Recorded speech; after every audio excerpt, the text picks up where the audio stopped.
우리는 지난주부터 민수기 말씀을 읽고 있습니다. 그래서 민수기의 간단한 개요를 좀 먼저 말씀드리면서 오늘 말씀을 전하려고 합니다. 민수기라는 이름이 왜 이렇게 되었을까? 여기 민수기 말씀을 보면 백성의 수를 즉 인구 조사를 하는 것이 두 번 나오게 됩니다. 그래서 이걸 근거로 해서 사람을 센다, 백성을 센다. 그래서 민수기라고 이름을 지었습니다. 민수기 말씀을 쭉 읽다 보면 그 시대가 언제냐? 이스라엘 백성이 출애굽하고 나서 2년 차 정도 됐을 때부터 40년 차 됐을 때까지의 말씀을 기록하고 있습니다. 민수기 장소는 시내산, 바란 광야, 가데스 바네아 그리고 모압 평지까지 나오게 됩니다. 성경을 읽으면서 구조를 좀 아시면 좀 나을 것 같습니다. 1부는 1장에서 10장까지입니다. 출발 준비입니다. 이때는 인구조사도 있고 지파별로 진영 배치가 있습니다. 예를 들면 이동하다가 하나님이 멈춰라 그러면 성막 중심으로 어느 지파는 어디에 있어야 되고 어느 지파는 어디에 텐트 쳐야 되고 이런 지파를 이때 정하게 되죠. 그리고 레위인 임무 규정도 있고 성막 이동 규칙도 있습니다. 근데 2부로 들어가면 민수기 11장부터 21장까지는 광야 여정과 반역에 대한 말씀들이 있습니다. 불평과 원망이 있죠. 그래서 만나가 없어, 먹을 것이 없어서 원망과 불평하는 그런 사건도 있고, 또 무리바 사건, 물 사건이 있습니다. 하나님을 반역했던 사건도 있고, 정탐꾼 사건. 사실 이걸로 인해서 이스라엘 백성들이 이제 40년을 돌게 되는 결정적인 사건이 됩니다. 그리고 불뱀과 노뱀의 사건이 바로 2부에 나와 있습니다. 그리고 3부 22장부터 26장까지는 새 세대의 준비입니다. 발락과 발람의 이야기도 있고 출애굽 2세대가 이때 등장합니다. 40년 동안 돌고 나서 출애굽 2세대가 이때 등장하고 그래서 두 번째 인구조사가 있습니다. 그리고 여호수아를 후계자로 임명하게 되고 또 유산 분배 규정도 정리가 되고 도피성 제도도 이때 말씀하게 됩니다. 그래서 여러분 성경을 읽으실 때 이게 주보에 있으니까 참고하시면서 읽으시면 조금 더 이해가 될 것 같습니다. 저희가 앞에서 이제 성경을 읽었을 때 보면 오늘 본문도 그렇지만 오늘 본문의 핵심 내용은 그겁니다. 백성의 수를 세라는 겁니다. 어떤 수를 세냐면 20세 이상 싸움에 나갈 만한 사람들을 세라는 겁니다. 오늘 말씀을 우리에게 어떤 교훈을 줄까? 이걸 생각해 보자는 거예요. 먼저 이스라엘 백성의 과거의 한번 삶을 보겠습니다. 과거 이스라엘 백성들이 출애굽하기 전에 이스라엘 백성들을 보면 하나님의 백성이기는 했지만 삶에 아무런 변화가 없었습니다. 나아지는 삶도 없었습니다. 그저 그냥 400년 동안 애굽에서 종살이만 했습니다. 특별한 삶이 없었어요. 그리고 애굽 사람의 핍박에도 불구하고 야곱 식구들은 점점 부흥하게 됩니다.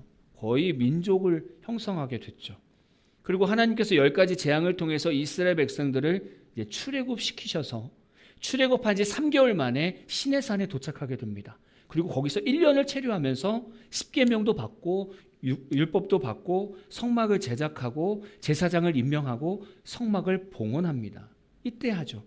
그리고 오늘 말씀처럼 인구 조사를 하면서 민수기가 시작이 됩니다. 그리고 이제 이스라엘 백성들은 출애굽에서 이제 광야 생활을 해야 됩니다. 이 민수기를 통해서 이제는 광야 생활을 시작해야 됩니다. 광야 생활을 한다고 생각해 보십시오. 이제 넓은 사막을 걸어 다녀야 되는데 얼마나 인생이 막막하겠습니까? 이제 처음 경험하는 삶입니다. 400년 동안에는 그래도 인프라가 구축되어 있는 애굽에서 생활했는데 이제는 인구를 조사하고 나서 그 다음에 막연한 그냥 길을 계속 걸어야 됩니다. 정말 막막한 인생이죠. 인생은 그래요. 인생은 누구에게나 막막하고 두려운 삶을 줍니다. 여러분 지금까지 인생 살아보셔서 알잖아요. 여러분 내일, 다음 주, 다음 달 얼마나 막막하고 두렵습니까? 답을 갖고 계신 분 있으십니까? 혹시 다음 달의 인생을 답을 가지고 계신 분 있으십니까? 인생은 우리에게 답을 주지 않아요. 오히려 인생은 우리에게 막막함과 두려움을 줍니다. 그런데 그 인생을 어떤 자세로 맞이하느냐에 따라서 인생은 달라집니다. 우리가 사회생활을 하고 가정생활을 하고 직장과 사업을 합니다. 그때 막막한 삶이 뭘까? 먼저 성경의 인물부터 한번 생각해 볼까요? 성경의 인물 중에는 정말 막막하고 두려운 인생을 좀 맞이했던 인물들이 많은데 세 인물만 한번 보겠습니다. 먼저 저는 아브라함을 너무 좋아합니다. 아브라함의 인생을 한번 볼까요? 친척들하고 잘 살고 있었습니다. 정착해서 잘 살고 있었는데 하나님이 아브라함을 부르면서 내가 보여줄 땅으로 가래요. 얼마나 막연한 말입니까? 차라리 지금처럼 도로 지명을 말해줘가지고 어디까지 가. 그러면 얼마나 마음 편합니까? 그게 아니라 내가 보여줄 땅으로 가라. 그 명령을 받고 가는 그 아브라함의 마음을 한번 심정을 생각해 보십시오. 그 발걸음이 얼마나 막막하고 두렵겠습니까? 모세를 한번 생각해 볼까요? 모세는 애굽의 왕자였습니다. 호화로운 삶도 있었고 권력도 있었습니다. 근데 모세 안에는요, 이스라엘의 정체성을 가지고 있었습니다. 그 정체성을 가지고 살아가고 있는데 갑자기 애굽 사람이 히브리 사람들을 막 때리면서 괴롭히는 거예요. 그래서 몰래 애굽 사람을 쳐 죽이게 됩니다. 그 살인 통해서 이제 모세는 도망자 신세가 됩니다. 모세는 이제 도망가서 미디안에서 새로운 인생을 살아가야 되는데 그 왕족의 삶을 버리고 엉뚱한 삶을 살아가야 됩니다. 이게 얼마나 막연하고 두렵습니까? 우리가 성령의 역사하면 엘리야가 생각납니다. 여러분 엘리야 보면요, 갈멜산에서 바알 선지자 450명, 아세라 선지자 400명, 850명 대 1로 영적 싸움을 하게 됩니다. 제사 싸움을 하는 거죠. 결국에 어떻게 됐습니까? 이겼어요. 엄청나지 않습니까? 850명 대 1로 영적 싸움을 해서 이겼습니다. 근데 그 엘리야가 이세벨이 내일 너 죽일 거야 이 말에 완전히 낙담하고 절망해서 도망가게 됩니다. 그리고 로뎀나무 아래서 그냥 하나님 저 이렇게 그냥 살다 죽을라 합니다. 그냥 저 죽게 해주세요. 저 너무 두렵습니다. 이렇게 고백해요. 여러분 우리의 인생이 늘 이래요. 우리 현대시대를 한번 생각해 볼까요? 우리 현대시대의 막막하고 두려운 일들, 공식적인 삶들입니다. 취업과 진로의 불확실성입니다. 요즘 대학생들이요, 졸업하고 나서도 늘 불안하대요. 왜냐하면 취업할 수가 없대요. 취업할 곳이 별로 없대요. 그리고 자기가 원하는 직무는 치열한 경쟁률이 있다는 거예요. 그래서 제대로 회사를 들어가지 못한다는 겁니다. 그러니까 아무리 좋은 대학교에 나와도 두려운 인생을 살 수밖에 없는 거예요. 그리고 경제적인 압박과 생계 문제입니다. 여러분 요즘에 물가가 얼마나 오르고 있습니까? 그리고 대출을 받아보신 분들은 알겠지만 지금 이자율이 계속 높아지고 있고요. 뭐 낮아졌다고 하는데 코로나 때 뭐 낮았다고 하는데 지금 또 올라가잖아요. 그리고 전세 월세를 사는 분들은 그 경제적인 압박이 너무나 심합니다. 서울에서는요 자기 집을 못 산대잖아요. 직장인들이 돈을 모아놓으면 집이 올라가 집값이 올라가서 또 전세를 살아야 되는 거예요. 아무리 열심히 살아도 집을 살 수가 없다는 거예요. 이런 삶의 무게감들이 현대인들을 괴롭히고 있습니다. 또 가정과 어떤 관계 속의 파탄입니다. 가정도 점점 약해지지만 부모와 자식 간의 갈등이 점점 심해집니다. 요즘에 이 자녀들의 사춘기 문제가 정말 심각하대요. 특히 학구열이 높은 도시들 가운데 보면 이 자녀들의 사춘기 탈선은 심각하다고 합니다. 이건 앞으로 더 심해질 거예요. 우리 기도 많이 해야 됩니다. 앞으로 더 심해질 겁니다. 그리고 외로움 가운데 고립되는 노인들의 삶이 지금 큰 문제가 되고 있습니다. 여러분 이제 우리가 이걸 계속 마주해야 돼요. 이런 인생을 계속 마주해야 됩니다. 저희도 이제 나이가 들면 고립되는 인생을 마주해야 됩니다. 얼마나 막막하고 두렵습니까? 지금 막연한 광야 생활을 시작하는 이스라엘 백성에게, 그리고 삶이 쉽지 않은 현대인들에게 오늘 말씀, 싸울 만한 사람, 그 20세 이상을 계산하는 이 오늘의 말씀이 어떤 의미가 있겠는가? 이 말씀이 여러분에게는 어떤 의미가 되겠냐 이거죠. 첫 번째, 백성을 계수하는 이 첫 번째 의미는 자기 객관화입니다. 자기 객관화. 이스라엘 백성의 수를 세는 의미 중에 하나는 이스라엘 백성들의 현 주소를 알게 하는 거예요. 너네들이 지금 어떤 백성인가를 현 주소, 그걸 알게 해주는 겁니다. 지금 이스라엘 백성들은 출애굽에서 약 2년 차 되었을 때 이제 광야 생활을 시작하잖아요. 지금 앞으로 일어날 일에 대해서, 또 앞으로 전쟁할 일에 대해서 이스라엘 백성들은 아무것도 모릅니다. 그냥 막막한 상황입니다. 하나님은 막막하고 두려운 상황 가운데 있는 이 이스라엘 백성에게 자신이 어떤 존재인가를 이 계수를 통해서 알게 하신다는 거예요. 인원을 세면은 대충 어떤 그 능력치가 나오지 않습니까? 그걸 통해서 너희들이 얼마큼 성장했는가를 보라는 거예요. 우리가 어떤 상대를 볼 때, 우리가 사회생활하면서 어떤 상대방을 바라볼 때 그 상대방을요, 우리가 너무 객관화합니다. 그리고 나를 너무나 낮춥니다. 그래서 때로는 자존감이 심하게 무너집니다. 이걸 심리학에서 보니까 레온 페스팅거의 사회 비교 이론이라는 말이 있더라고요. 이게 뭐냐면 사람은 자신을 평가하기 위해서 타인과 비교하는 경향이 있다는 거예요.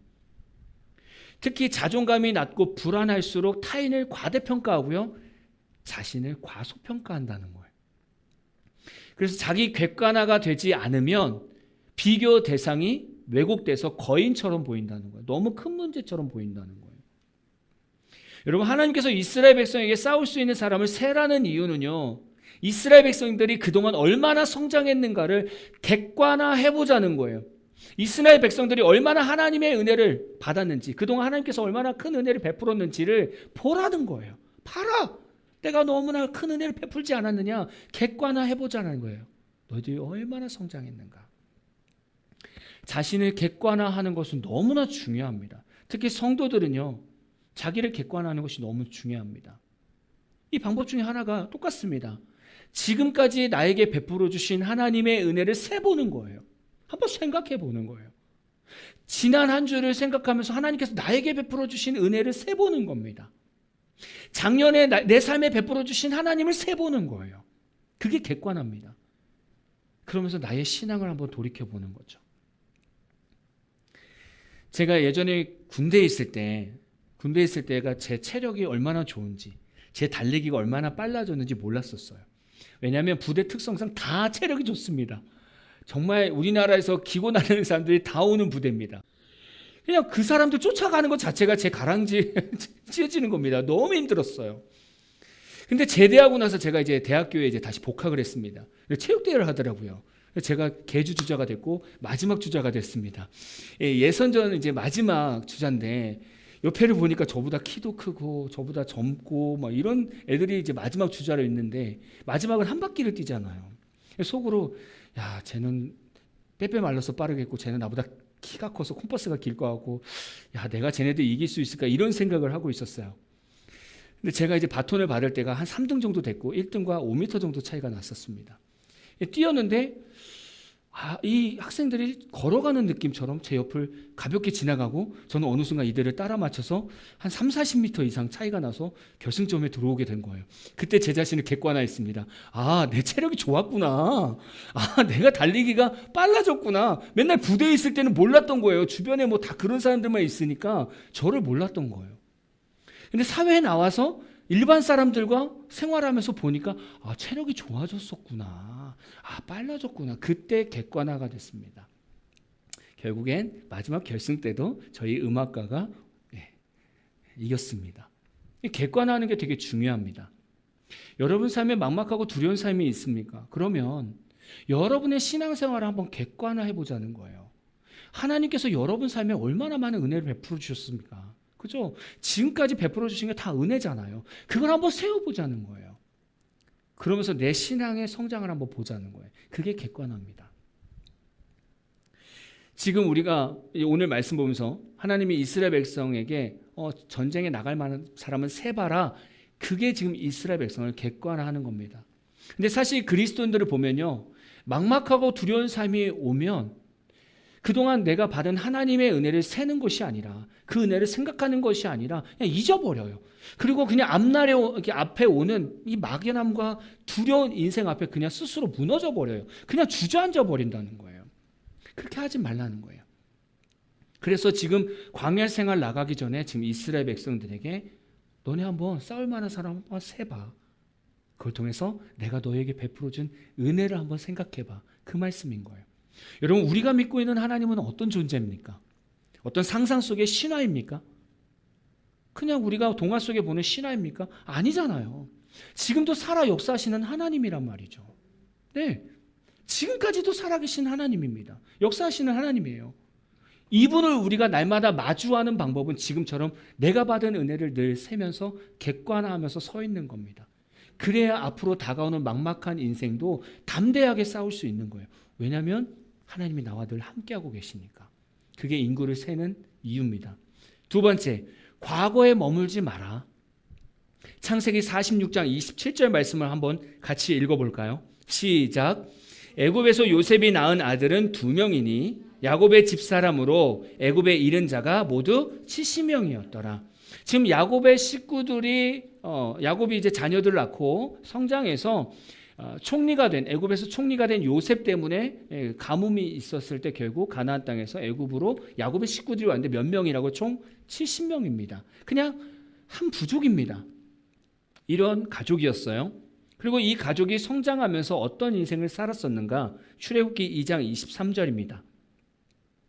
같이 읽어볼까요? 시작. 여러 해 후에 애굽 왕은 죽었고 이스라엘 자손은 고된 노동으로 말미암아 탄식하며 부르짖으니 그 고된 노동으로 말미암아 부르짖는 소리가 하나님께 상달된지라. 이스라엘 백성들이 애굽에서 정착해서 야곱의 식구들이 점점 이렇게 성장했는데, 그러면서 행복하게 잘 살아야 되는데 이스라엘 백성들의 삶을 보니까 점점 노동이 고되어진 거예요. 그래서 행복한 삶이 아니라 종살이로 살았던 겁니다. 그게 출애굽하기 전까지 이스라엘 백성들의 삶이었습니다. 이것이 이스라엘 백성의 과거인데요. 지금 이스라엘 백성들은 400년 동안 그냥 종살이하면서 자신이 어떤 민족으로 성장했는가, 과거보다 지금 내가 얼마나 성장했는가 잘 몰라요. 어떻게 보면 그냥 과거에 머물러서 자신이 그냥 연약한 존재, 그냥 애굽 사람들이 채찍질하면서 이렇게 해 그러면 그냥 그렇게 사는 존재로 생각하고 있었을 거예요. 왜냐하면 과거에 머물러 있을 수도 있으니까. 우리도 그러잖아요. 우리가 살아오면서 어떤 일을 할 때 그 일이 과거에 심하게 잘못한 부분이 있었다면 결국 우리는 그 일을 할 때마다 자꾸 과거로 돌아가요. 그리고 과거를 회상하면서 힘들어해요. 내가 왜 그랬을까? 이렇게 힘들어하잖아요. 이걸 심리학으로 반추래요. 반추. 소가 되새김질하는 의미로 반추래요. 이 반추라는 것을 정의해보면 과거의 부정적인 경험이나 감정, 실수, 문제를 계속해서 반복적으로 떠올리고 해결하지 못한 채 생각만 되새기는 심리 상태를 얘기해요. 증상은 지금 말씀드린 것처럼 같은 생각을 수십 번씩 계속 반복하는 거예요. 과거의 감정, 과거의 실수를 계속 현재에서 계속 반복하는 거예요. 그러면서 뭐라고 하냐면 왜 그랬을까? 왜 그랬을까? 그때 내가 그렇게 하지 않았더라면, 이 생각을 계속 한다는 거예요. 이런 현상은요, 우리의 어떤 생각, 어떤 상황이 과거에 아직 머물러 있는 상태라고 말합니다. 이미 우리는 여러 해가 지나서 성장했는데도 불구하고 우리는 어느 생각은, 어느 감정은 과거에 머물러 있는 거예요. 이걸 반추라고 얘기합니다. 이스라엘 백성들은요, 과거에 멈춰 있습니까? 아니요. 이제 지금은 앞으로 나아가고 있습니다. 지금 하나님께서 지금 이스라엘 백성들을 가나안 땅이라는 축복의 땅으로 이끌어가고 있어요. 이스라엘 백성 안에 이렇게 반추, 과거의 삶에 얽매여 있는 감정이라든가 생각이 있다면 이스라엘 백성은 앞으로 나갈 수가 없어요. 이게 해결이 되지 않으면 이스라엘 백성들한테는 어떤 말이 나오냐면 왜 그랬을까? 그냥 차라리 애굽에 있으면 좋았을 것을, 이 말이 나온다는 거예요. 근데 우리는 성경을 보면 알잖아요. 이스라엘 백성들이 양식이 없을 때마다, 물이 없을 때마다 뭐 얘기해요? 애굽에서 괜히 나왔어. 거기 있었으면 이렇게 고생하지 않았을 텐데. 지금 이스라엘 백성 안에는 반추가 해결이 안 된 거예요. 계속 과거에 이렇게 머물러 있는 겁니다. 하나님께서 우리 이 이스라엘 백성의 인원을 세는 이유는 너희들은 과거에 머물러 있지 않다라는 것을 알려주는 거예요. 이 과거에서 머물러 있는 이 반추가 해결하는 방법은 다른 것이 아닙니다. 내가 움직인 결과를 보는 거예요. 내가 과거에서 성장했다라는 결과를 보게 되면 이 반추는 해결이 된다는 거예요. 과거보다 조금 더 성장한 나의 모습을 볼 때 나는 과거에서 벗어난다는 거예요. 신앙적으로 생각해 보면 이런 거예요. 과거에 부족했던 모습에서 내가 신앙 성장한 모습을 봤을 때 그때 나는 과거에서 벗어날 수 있는 겁니다. 여러분, 이스라엘 백성들을 한번 보십시오. 이스라엘 백성들은 출애굽하기 전까지 그냥 종살이했던 백성입니다. 자기 주관으로 뭘 했던 백성이 아니에요. 애굽 사람들이 뭘 시키면 그냥 그대로 하는 백성들입니다. 20세 이상 싸울 수 있는 사람을 계수함을 통해서 지금 자기들이 얼마나 성장한 민족인가를 보게 된 거예요. 여러분, 우리가 우리 인생 앞에 막막하고 두려운 인생이 있지 않습니까? 그럴 때 우리가 하는 것은 뭐다? 과거의 나의 신앙을 보면서 지금 현재의 나의 신앙을 보면서 얼마큼 성숙했는가, 얼마큼 성장했는가를 보라는 겁니다. 그러면 과거의 나의 연약했던 모습을 버릴 수 있는 거예요. 제가 이 말씀을 준비하면서 되게 공감이 됐던 겁니다. 이 말씀이 되게 공감이 됐어요. 왜냐하면 과거 제가 처음 사역했을 때 저의 모습을 한번 생각해 봤습니다. 모든 게 두려웠어요. 사역은 어떻게 해야 되는가? 어떻게 영혼을 성장시켜야 되는가? 뭐 여러 가지 참 어려움들이 있었고, 믿음 생활이 뭔가, 저는 이것도 답이 없었습니다. 그러니까 처음 사역했을 때의 저의 모습을 보고 지금 제주도 땅에 부르신 저의 모습을 보면서 비교해 보니까 확실히 성장했더라고요. 그러면서 과거의 저의 모습을 버리게 됐습니다. 과거 연약했던 저의 모습에서 눌려있는 것이 아니라 지금도 내가 하나님과 함께 믿음으로 막막한 인생을 뚫고 나갈 수 있는 이유는 바로 이겁니다. 과거보다 지금 내가 성장하고 있다는 것. 하나님은 지금도 나를 성장시켜주고 있다는 것. 이것을 발견하니까 과거에 연약했던 내 모습을 버리게 되더라는 거예요. 전 이 과정이 너무 중요하다고 생각합니다. 성도들에게 이 과정이 너무 중요한 거예요. 우리가 하나님과 동행하고 있으면 작년보다는 올해가 반드시 신앙은 성장됩니다. 내년은 더 성장될 거고요. 근데 성장하는 내 모습을 발견하기가 너무 어렵다는 거예요. 여러분, 성장하는 여러분 자신 한번 발견해 보십시오. 작년보다는 이미 여러분은 성장해 있습니다. 성장한 여러분의 모습을 보면서 과거를 한번 보십시오.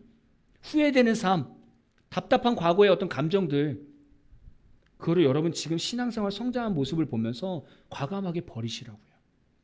거기서 벗어나야 우리가 신앙생활하면서 내가 왜 그때 왜 그랬지? 내가 그때 제주도를 왜 갔지? 내가 그때 함께하는 교회를 왜 갔지? 이렇게 되는 거예요.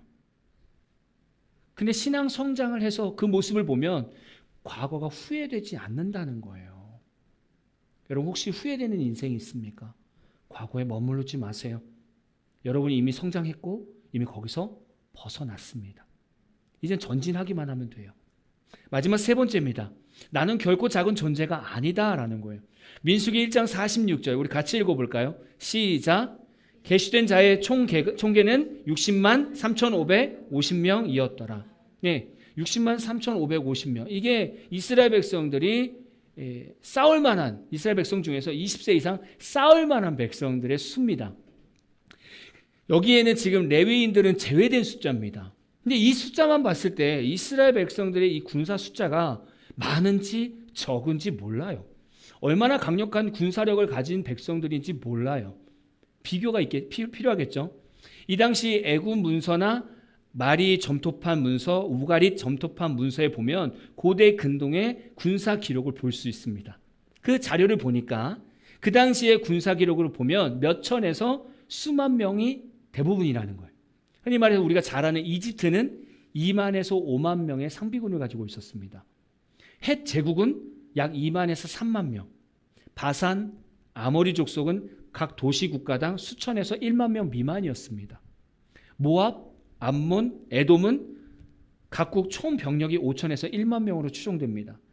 그다음에 이 이스라엘 백성들이 정복해야 되는 가나안 땅에 있는 예루살렘이라든가 여리고, 하솔 등 이런 각국은 1천에서 5천 명 정도밖에 안 된다는 거예요.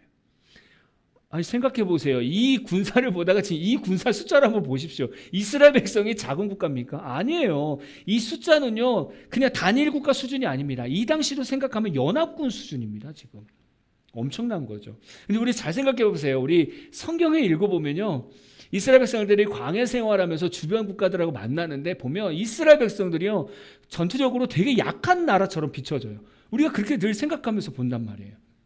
그렇지 않아요. 절대 약하지 않습니다. 이스라엘 백성이 약하지 않다라고 깨닫는 게 어느 순간입니까? 20세 이상 싸울 만한 사람들을 개수했을 때 비로소 본인들이 깨달을 거예요. 우리 이민족이 약하지 않구나. 60만 명 정도 되는구나. 그때 깨닫게 되는 겁니다. 여러분, 내 자신이 세상에서 결코 작지 않다라고 언제 느껴집니까? 언제? 반대로 생각해 볼까요? 보통 많은 사람들이 내 스스로가 크다라고 생각하는 것이 어떤 상황입니까? 아마도 명문대를 졸업하고 사회적으로 높은 지위를 가지고 있고 경제적으로 여유롭고 다양한 사람들과 교류하고 있을 때, 또 많은 큰 영향력을 가지고 있을 때 그 사람들은 스스로가 나는 큰 사람이야 라고 말할 거예요. 그럼 여러분들은요? 여러분들 스스로가 하나님 앞에서 큰 사람이라고 생각하십니까? 아니면 작은 사람이라고 생각하십니까? 저는 여러분들이 큰 사람이라고 믿어야 될 줄로 믿습니다. 근데 여러분 그렇게 큰 사람이라고 어떻게 믿냐고요? 우리가 큰 사람이라고 믿을 수 있는 건 성경밖에 없습니다. 저도 한번 이 말씀을 준비하면서 묵상했어요. 나는 언제 큰 사람이라고 느꼈지? 라고 생각했을 때 이렇게 깨달았습니다. 성경을 읽다 보면 여러 성경 인물들을 보게 됩니다. 그 성경 인물들을 보다 보면 그들의 성공과 실패의 내용들을 보게 돼요. 우리는 그 말씀을 읽고 묵상하면서 성령께서 우리에게 똑같이 동일하게 은혜를 깨닫게 하시고 그 말씀을 우리 삶에 그대로 적용해서 그대로 살게 하십니다. 그래서 내가 경험해보지 못한 그 성경 인물의 삶을 경험한 것처럼 은혜를 누리게 하십니다. 이렇게 하면서 많은 경험들을 쌓게 된다는 거예요. 그리고 성경을 보면 나는 똑똑하지 않지만 하나님은 다니엘과 솔로몬처럼 놀라운 지혜를 주신다는 것을 우리는 믿습니다. 그래서 우리는 지금도 그 지혜를 얻으면서 살 수 있는 성도인 거죠. 그리고 경제적인 부분에서도 마찬가지입니다. 지금은 넉넉하지 않지만 우리 하나님은 전 우주를 창조하시고 모든 것이 다 하나님 겁니다. 그분이 나의 아버지예요. 지금은 없지만 하나님이 얼마든지 우리에게 재물을 주실 수 있는 분입니다. 우리는 그걸 믿고 있는 성도예요. 그걸 우리는 어디서 믿고 있습니까? 성경 안에서. 그래서 우리가 날마다 성경을 읽고 묵상하면 우리는 큰 사람이라는 것을 경험하게 됩니다. 그때 비로소 우리는 큰 사람이라는 걸 경험하게 돼요. 반대로 생각하면 우리가 날마다 말씀을 읽고 묵상하지 않으며 우리는 하나님 기준에서 사는 것이 아니라 세상적인 기준으로 살고 있기 때문에 우리는 역시 거기서 나는 작은 사람이야, 나는 아무것도 못해 라고 생각하는 성도가 돼요. 그래서 우리는 말씀을 붙들고 말씀 안에서 비춰주시는 하나님의 세상으로 나아가야 그때 비로소 우리는 큰 사람이라는 것을 경험하게 됩니다. 그래야 막막한 인생에서 담대하게 전진할 수 있어요. 지금 이스라엘 백성들이 20세 이상 싸울 만한 사람을 계산했을 때 이 세 가지 의미를 다 깨달았어야 합니다. 깨달았어야 돼요. 여러분 혹시 내일이 막막하십니까? 다음 주, 다음 달이 막막하십니까? 그러면 오늘 이 말씀을 기억하고 점검해 보십시오. 첫 번째 뭡니까? 내게 베풀어 주신 하나님의 은혜를 객관화하라는 거예요. 세워보라는 겁니다. 그리고 두 번째, 현재 성장하고 있는 내 신앙을 보면서 과거에 머무르지 말자. 버려버리자. 이제는 그 성장하는 모습을 보면서 앞날을 두려워하지 말자. 마지막 세 번째는 뭡니까? 하나님 말씀을 의지해서 하나님 말씀을 의지하여 살아가고 있는 한 내 자신은 결코 작지 않다. 강력한 하나님의 능력을 가지고 살아가는 사람이다. 바로 저와 여러분이 그러한 목회자고 성도입니다. 여러분 내일 이제 우리가 한 주를 시작합니다. 여러분 어떻게 시작하시겠습니까? 또 내일을 맞이하면서 그냥 주저앉으시겠습니까? 그러지 말자는 거예요. 우리는 그럴 필요가 없는 거예요. 담대하게 내일 문제를 내일 해가 뜰 때 담대하게 맞서는 저와 여러분 되기를 진심으로 축복합니다.